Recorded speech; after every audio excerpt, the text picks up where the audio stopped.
गरीब पापड़ वाली। कपड़े के दुकान में काम करने वाला रामू अपनी पत्नी रमा और बेटी रत्ना के साथ रहता था। लेकिन कोरोना के कारण लॉकडाउन लगने से वो घर में बैठा था। एक दिन, माँ, मुझे बड़ी जोरों से भूख लगी है। घर में कुछ खाने को नहीं है। मालूम है बेटी, लेकिन घर में कुछ खाने को नहीं बचा है। तेरे पापा राहत कैंप से खाना लाने गए हैं, आते ही होंगे। माँ, देखो पिताजी आ गए। रमा, राहत कैंप में बहुत भीड़ थी। सिर्फ एक ही पैकेट खाना दिया उन्होंने। लेकिन आपके हाथ में तो कोई पैकेट नहीं है। वो रास्ते में एक अपंग भिखारी भूख से करा रहा था, उसे ही दे दिया। लॉकडाउन में क्या करूं, कुछ समझ नहीं आ रहा। सुनो जी, घर में खाने को कुछ नहीं है। जाओ किराना दुकान से कुछ राशन उधार ले आओ। जाता हूँ, पहले का भी उधार बाकी है। पता नहीं राशन देगा भी या नहीं। पिताजी, मैं भी चलूंगी आपके साथ। ठीक है बेटा, जा अंदर से झोला लेकर आ। रामू और रत्ना दोनों किराना दुकान पर जाते हैं। कैसे हो सेठ जी? बस किसी तरह जी रहा हूँ। जिसे देखो मुंह उठाकर चले आते हैं उधारी लेने। अरे लॉकडाउन में मैं कहां से लाऊं सामान? आप ही लोग अगर ऐसे करोगे तो हम दुकानदार क्या खाएंगे और क्या खिलाएंगे? खैर, तुम सही समय पर आओ हो। लाओ उधार चुकता करो। वो सेठ जी, मैं उधार चुकता करने नहीं बल्कि उधार लेने आया हूँ।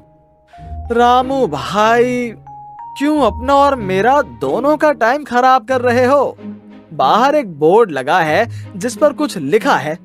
रत्ना बेटा, जरा बाहर टंगे बोर्ड पर जो लिखा है उसे पढ़ के बताओ तो।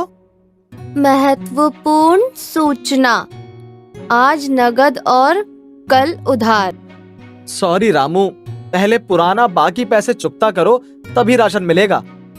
देखो सेठ, मैं सब हिसाब चुका दूंगा, थोड़ी मोहलत तो दो। आज मैं और मेरा परिवार सुबह से ही भूखे हैं। अभी कुछ सामान दे दो, 1-2 दिन में तुम्हारी सब उधारी चुकता कर दूंगा। देखो भाई, मैं कुछ नहीं जानता। अगर राशन लेना है तो पहले पिछला हिसाब चुकता करना होगा। दोनों बाप बेटी बिना राशन लिए घर पहुंचते हैं।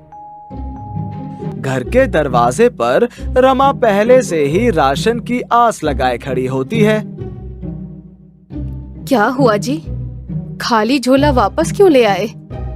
सेठ अंकल ने उधार राशन देने से मना कर दिया। उन्होंने बोला कि पहले पिछला हिसाब चुकाओ, उसके बाद राशन ले जाना।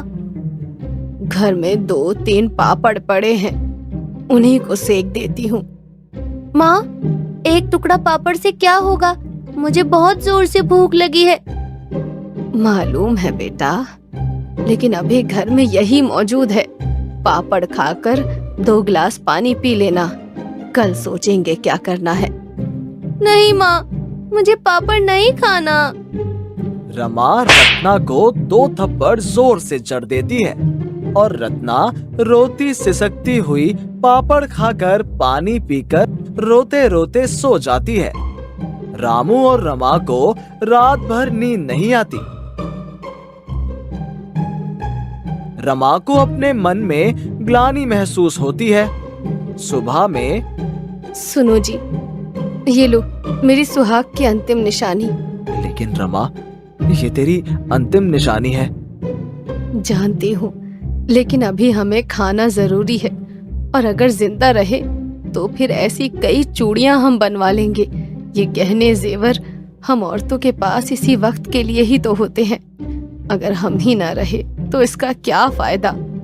लाओ झोला, मैं जानता हूँ कि तू जो ठान लेती है वो करके ही रहती है। रामू रमा की चूड़ियां बेचकर किराना का सामान ले आता है। रमा खाना बनाकर सबको खिलाती है। रामू का परिवार कई दिनों बाद पेट भर खाना खा रहे थे। माँ, खाना बहुत स्वादिष्ट बना है।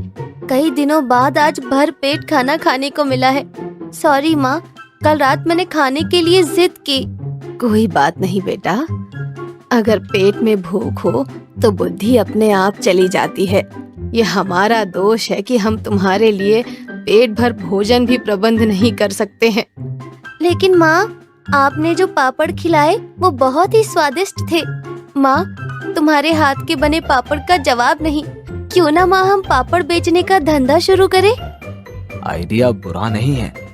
अभी लॉकडाउन में किराना दुकान और दवा दुकान ही चल रही हैं। चूड़ियां बेचकर जो पैसे मिलते हैं उसी पूंजी से पापड़ उद्योग खोल देते हैं। ठीक है, मैं जो सामान लिख रही हूँ उसे सेठ जी की दुकान से ले आओ। रामू किराना दुकान से पापड़ बनाने वाली सारी सामग्री ले आता है। रमा और रत्ना दोनों मिलकर दाल पीसकर और मसाले डालकर अच्छी तरह से पतले पतले पापड़ तैयार करती हैं और उसे सुखा लेती हैं। शाम को नुक्कड़ पर एक ठेले में पापड़ तलकर बेचने लगती हैं। उन स्वादिष्ट पापड़ को जो भी खाता है दीवाना हो जाता है। रात को घर पर, चलो आज लॉकडाउन में भी अच्छी बिक्री हुई। हाँ पिताजी, आज तो उम्मीद से ज्यादा पापड़ बिके। कल हम और ज्यादा पापड़ बनाएंगे और ठेले पर तल कर उसे बेचेंगे। क्यों माँ? हाँ हाँ, क्यों नहीं। कल सुबह से ही पापड़ बनाना शुरू कर दूंगी मैं।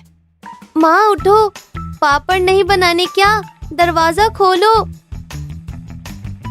किससे अकेले में बात कर रही है बेटी?